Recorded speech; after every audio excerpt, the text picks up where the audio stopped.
Welcome back to the Technology Risk Podcast. Great to be back. Before we jump into today's topic, which is pretty serious stuff about our national cyber defenses, please take just a second and hit subscribe.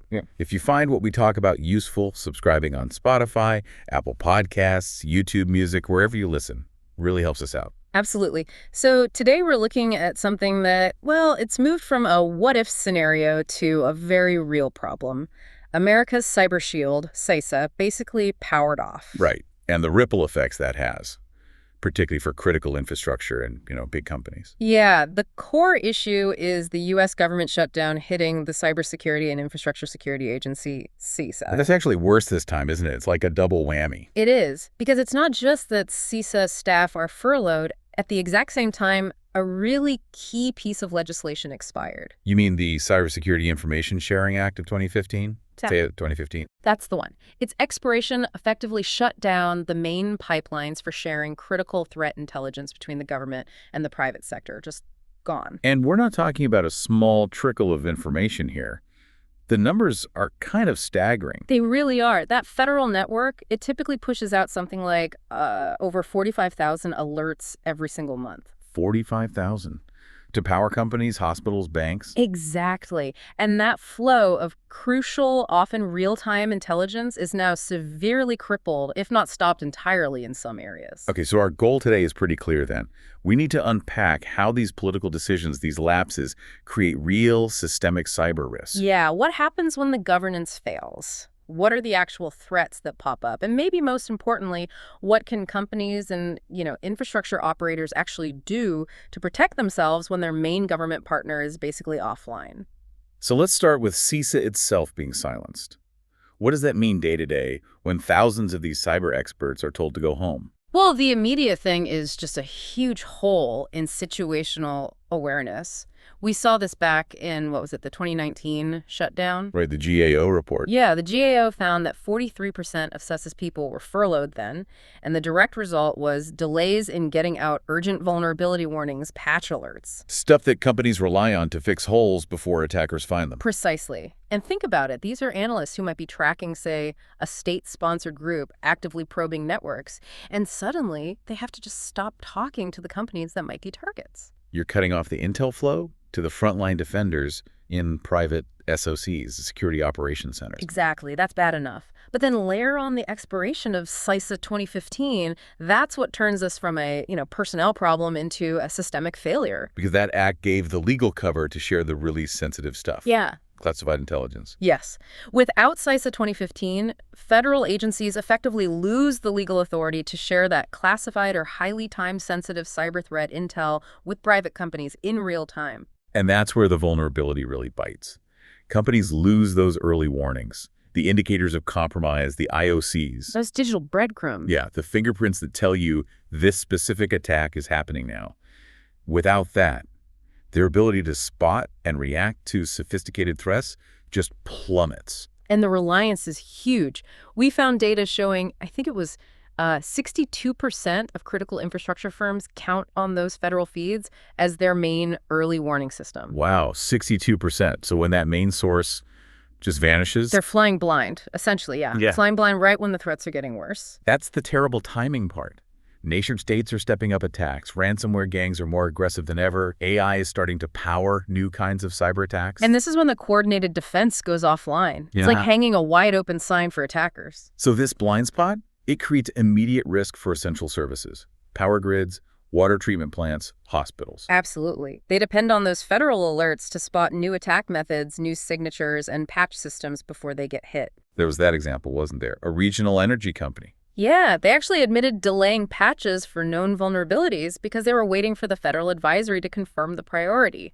That link wasn't there. So a political deadlock in D.C. directly creates a physical risk to the power supply somewhere else. It does. And for private companies more broadly, even if they aren't critical infrastructure, they lose that shared context. Seeing the bigger picture helps detect sophisticated attacks. You can't connect the dots if the dots aren't being shared. Pretty much. Threat hunting becomes much more localized, much more like guesswork.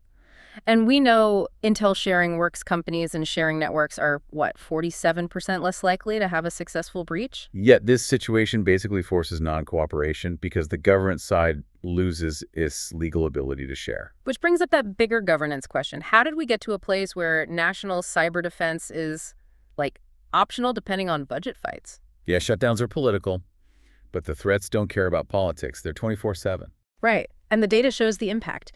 That 2019 shutdown, it delayed or suspended 40% of public sector cybersecurity projects. We actually lose ground every time this happens. It really highlights a fragility, doesn't it? National cyber defense seems entirely dependent on things running smoothly politically.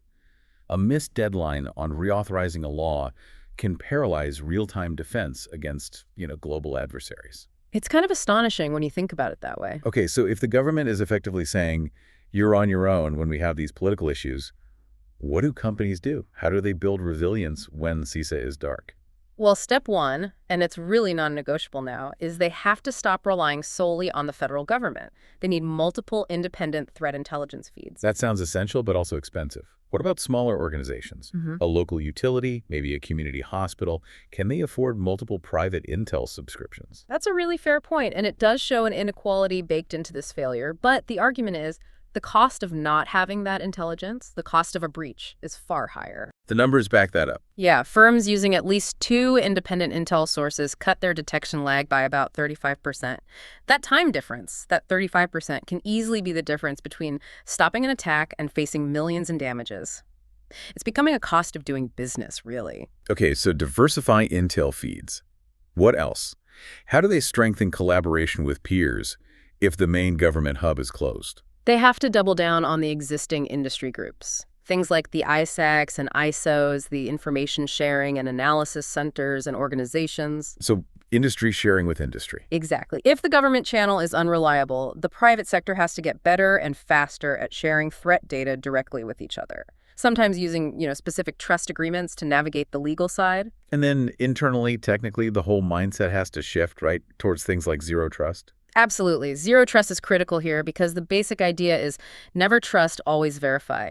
You have to operate as if your network might already be compromised and as if your external intel feeds, including federal ones, might just disappear. So you continuously verify everything inside the network. Right. Less reliance on just keeping bad guys out at the perimeter, which is harder when you're missing key threat data about what's trying to get in. Okay, technical steps aside, what about planning and policy? What should leadership be doing? They need contingency plans, specifically for this scenario, a government intel blackout. Run drills simulating it. What are our autonomous detection capabilities? What are the pre-approved response steps? How do we communicate if CISA isn't there? And they also need to push back politically, presumably. Yes. Corporate leaders, boards, they need to advocate for consistent funding for CISA and, crucially, timely renewal of laws like CISA 2015. Make the case that national security shouldn't be a political football. There's data on that, too, isn't there? About stability. The OECD found that countries with stable, continuously funded cybersecurity legislation tend to see about 30% fewer attacks on their critical infrastructure. Political stability translates to better cyber defense outcomes. Okay, let's look at some real examples. You mentioned a success story during the 2023 outage. A logistics firm. Yeah, this company was already using multiple intel sources. When CISA went quiet, they leaned heavily on their own cross-industry sharing group they'd built with partners. And the result? They spotted indicators of a big ransomware campaign a full 2 weeks before the federal advisories started flowing again. Wow. So self-reliance isn't just a nice-to-have anymore. It's essential for survival when the institutions falter. That's the lesson. And there's a failure example, too. A healthcare provider. Unfortunately, yes. A U.S. healthcare provider heavily reliant on those federal alerts. During the shutdown, they got hit by a new ransomware variant they just didn't see coming because they lacked those independent warnings. What was damage? Operations halted for days.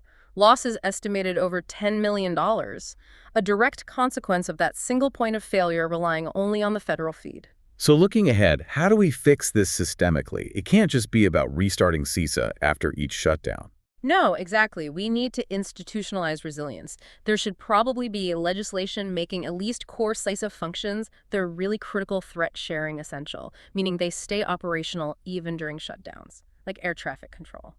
That makes sense. And modernizing the laws themselves. Definitely. CISA 2015 needs an update anyway. It needs to reflect today's threats, AI-driven attacks, the need for faster global data sharing. The law hasn't kept pace. And maybe formalize the collaboration structures more? I think so. Wow. Maybe mandated federal-private task forces designed from the ground up to keep working even if government funding gets interrupted. Build the resilience into the structure itself so it's resistant to both cyber attacks and political gridlock.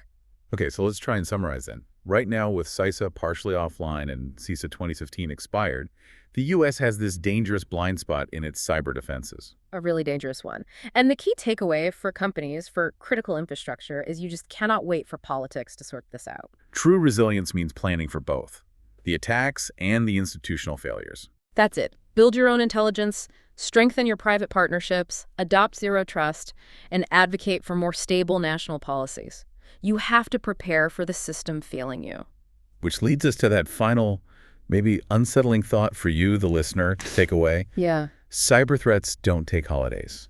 They don't pause for political arguments and the next big attack. It definitely won't wait for a budget vote to pass. That really sums up the urgency, doesn't it? Companies need to act now, based on the reality of the risks. Thanks for digging into this with me today. Likewise, it's a critical issue. And if you found this analysis useful, please do help us keep doing it. Remember to subscribe to the Technology Risk Podcast on Spotify, Apple Podcasts, YouTube Music, or wherever you get your podcasts. We appreciate your support. We'll be back soon with more insights.